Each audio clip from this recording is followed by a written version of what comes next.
नमस्कार दोस्तों, स्क्रीन पर मेरे पीछे जो शख्स दिख रहा है उससे आपका परिचय कराने की जरूरत तो है नहीं। आप सब इन्हें जरूर पहचानते होंगे।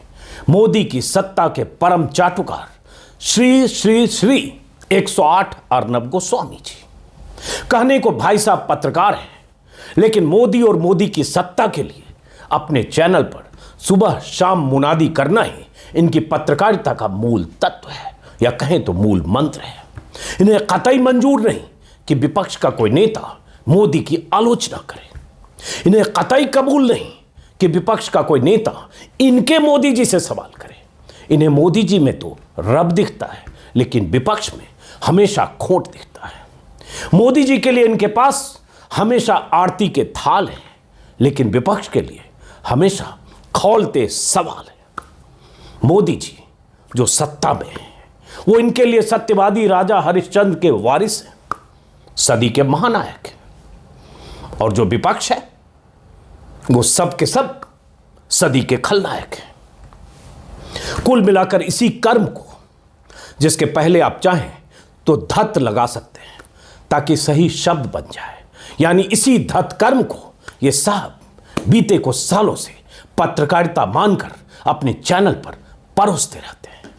कल देर शाम इन साहब को बहुत जोर से कब्जियत हुई, उल्टी और दस्त एक साथ।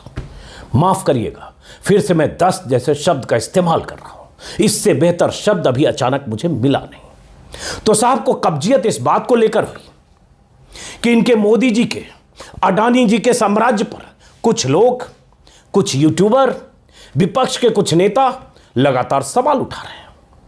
पेट में दर्द तो इन्हें उसी दिन शुरू हो गया होगा जिस दिन हिंडनबर्ग की रिपोर्ट आई थी, लेकिन थोड़ा कंट्रोल कर रखा था। जब मोदी की सेना के कुछ सदस्यों ने मोर्चा लेने का मंसूबा दिखाया तो ये भाई साहब भी तनकर और खुलकर खड़े हो गए स्टूडियो में।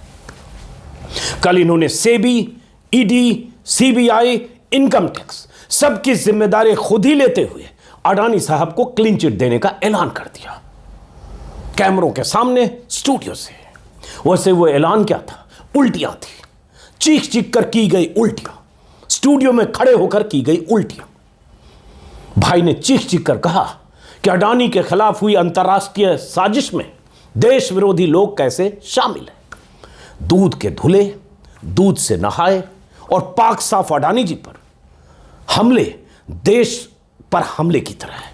ऐसा लगा जैसे भाई साहब को दौरा पड़ गया हो। वैसे दौरे इनको पड़ते रहते हैं। एक बार दौरे वाला वो वीडियो भी बहुत वायरल हुआ था, याद ही होगा आपको। मुझे ड्रग दो, मुझे ड्रग दो, मुझे ड्रग दो, याद है ना? कल वाला दौरा, कल वाले दौरे को अगर देखें तो रिक्टर स्केल पर थोड़ा कम उसे आंका गया, लेकिन भाई साहब ने बवाल बहुत काटा। पूरा नैरेटिव ऐसे सेट किया जैसे अडानी पर उठे सवाल इंडिया पर सवाल है, देश पर सवाल है।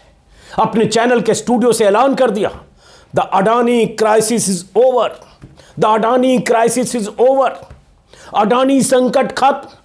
खत्म तो खत्म। चैनल में वैसे इनका देखता नहीं, लेकिन ट्विटर पर हैशटैग दिखा तो क्लिक किया, देखें चल क्या रहा है।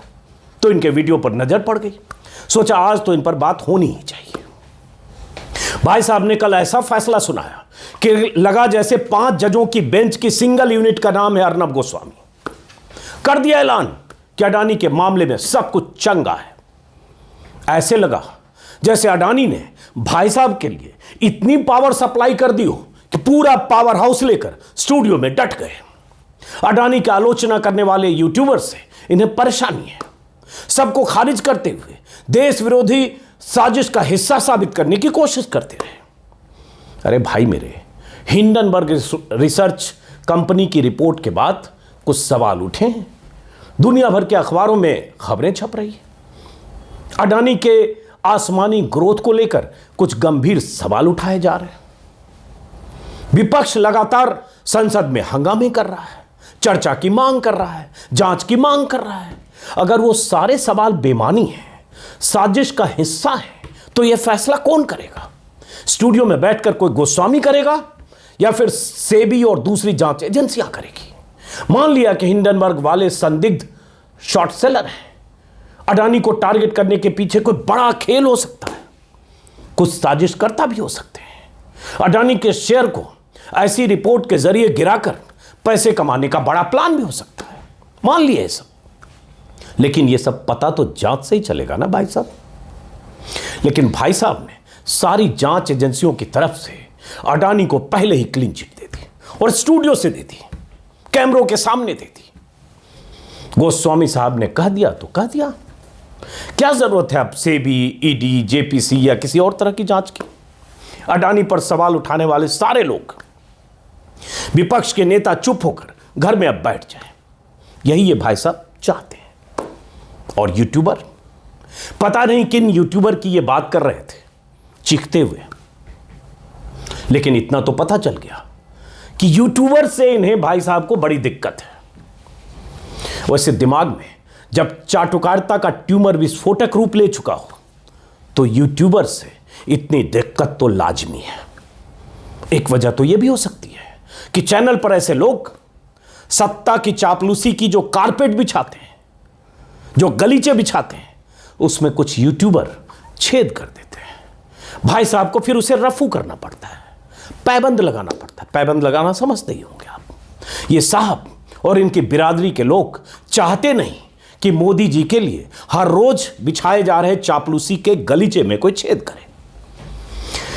मोदी जी ही क्यों, शाह जी हो, योगी जी हो, अडानी जी हो या कोई और जी हो, जो इनके चैनल के लिए या ऐसे चैनल्स के लिए रसद पानी का पाइपलाइन खोले रखते हैं, उनके खिलाफ किसी का मुंह खोलना इन्हें कतई पसंद नहीं। कतई नहीं तो कतई नहीं। No compromise. दाना पानी लेकर भाई साहब स्टूडियो में खड़े हो जाते हैं और चीखने लगते हैं। चीखने का सिलसिला पुराना है। इनकी चीखों से यूट्यूब भरा पड़ा है, सैकड़ों वीडियो है। यही इनकी कथित पत्रकारिता है। इसी पत्रकारिता के दम पर इनकी ग्रोथ स्टोरी है। बीते 6 सालों में इनका ग्रोथ भी रॉकेट की तरह हुआ है। तो मोदी जी और अडानी के पक्ष में खड़े होकर इतना चीखना चिल्लाना तो भाई साहब का बनता है। बीते 8 सालों में इन्हें मोदी की सत्ता में कोई खोट नजर नहीं आई। सरकार के किसी फैसले में कोई छेद नहीं दिखा। इन्हें बदहजमी सिर्फ विपक्ष के नेताओं को आवाज उठाते देखकर होती है।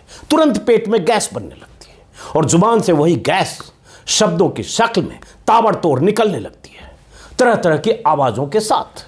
सप्ताह में 5 दिन ये भाई साहब इसी बीमारी से ग्रसित रहते हैं। शनिवार रविवार को आराम करते हैं, 2 दिन अपनी बैटरी चार्ज करते हैं और फिर सोमवार को कोई मसाला खोजकर मोदी की सत्ता का कवच कुंडल बनने के लिए स्टूडियो में ऐसे ही आकर खड़े हो जाते हैं कैमरों के सामने, फिर चीख और पुकार। वैसे ये साहब अकेले नहीं है। मोदी राज में इनका स्केल काफी बड़ा हो गया है, काफी बड़ा। लेकिन इनके छोटे एडिशन और पॉकेट एडिशन और भी कई हैं। ये सारे बिना किसी जांच के फैसला सुना चुके हैं कि अडानी तो कुछ गड़बड़ कर ही नहीं सकते, नहीं उनकी कंपनियों में कोई गोरख धंधा हो सकता है। साजिश तो वो लोग कर रहे हैं जो अडानी पर सवाल उठा रहे हैं, चाहे विपक्ष का नेता हो, चाहे सांसद हो, चाहे पत्रकार हो, चाहे अखबार हो, चाहे यूट्यूबर, जबकि फैसला जांच के बाद होना चाहिए। खैर 4 दिन पहले संघ के मुखपत्र में एक कंस्पिरेसी थ्योरी भी प्लांट की गई, जिसमें कहा गया कि अडानी के खिलाफ अंतरराष्ट्रीय साजिश की गई है, जिस साजिश का हिस्सा देश के कई डिजिटल प्लेटफॉर्म और हम जैसे बहुत से पत्रकार हैं। जी हां, इस नाचीज को भी उस साजिश का किरदार बना दिया गया। क्या ही कहा जाए। अब जो भी सत्ता के साथ कदमताल नहीं करेगा, जो भी सत्ता से सवाल करेगा, और वो सत्ता अगर मोदी की है, अगर योगी की है, अगर शाह की है, तो कोई न कोई साजिश कर ही रहा है। ऐसे तमाम लोगों ने यही माहौल देश में बना दिया है। जबकि हकीकत यह है कि अडानी के मामले में मेरा पहला वीडियो आया 2 फरवरी को, यानी तब जब हिंडनबर्ग रिपोर्ट के आए 9 दिन बीत चुके थे। तब जब शेयर बाजार में अडानी के शेयर ने कई बार लोअर सर्किट छूकर 9 लाख करोड़ से ज्यादा का नुकसान या चपत लगा चुका था। तब जब अडानी साहब अमीरों की लिस्ट में 17वें नंबर पर पहुंच चुके थे। यह सब होने के बाद अडानी के मुद्दे पर मेरा पहला वीडियो आया, लेकिन संघ के अखबार ने, ऑर्गेनाइजर ने मुझे भी अडानी के खिलाफ साजिश करने वाला घोषित कर दिया। ट्विटर पर ऐसे 50 लोग ट्वीट करते रहे। 2 फरवरी के पहले तक मैंने 3 या 4 बार दैनिक भास्कर जैसे अखबार का लिंक या सत्य हिंदी के एक शो का लिंक शेयर किया था, बस यही किया था ट्विटर पर। वीडियो का तो मैंने बताया। हिंडनबर्ग रिपोर्ट के बारे में 1 या 2 ट्वीट किया होगा, वो भी 27 जनवरी के बाद, यानी दुनिया भर में बवाल मचने के बाद, अडानी के तीसरे नंबर से 7वें नंबर पहुंचने के बाद और बाजार में उनके 1.5 लाख करोड़ के नुकसान के बाद। मतलब मेरे 2-4 ट्वीट करने से अडानी का इतना बड़ा साम्राज्य चरमराने लगा। गजब हाल है, गजब है। कुछ भी थ्योरी ये लोग ठेल देते हैं। दुनिया भर से मेरे पास व्हाट्सएप पर सर्कुलेट होने वाले मैसेज आ रहे हैं और लोग पूछ रहे हैं, बता रहे हैं कि आपको शार्प शूटर कहा जा रहा है। हम जैसे लोग अडानी के खिलाफ शार्प शूटर का काम कर रहे हैं। अगर ऐसा है तो मैं तो चाहता हूं कि एक बार पहले इसी की जांच करा ले सरकार। अडानी की जांच तो होने से रही, कुछ ही सालों में अर्नब गोस्वामी जैसे लोगों के चैनलों की चेन कैसे खड़ी हो गई, इसकी तो जांच होने से रही। हमारी ही जांच करा लो, कुछ मिले तो जेल भी भेज देना।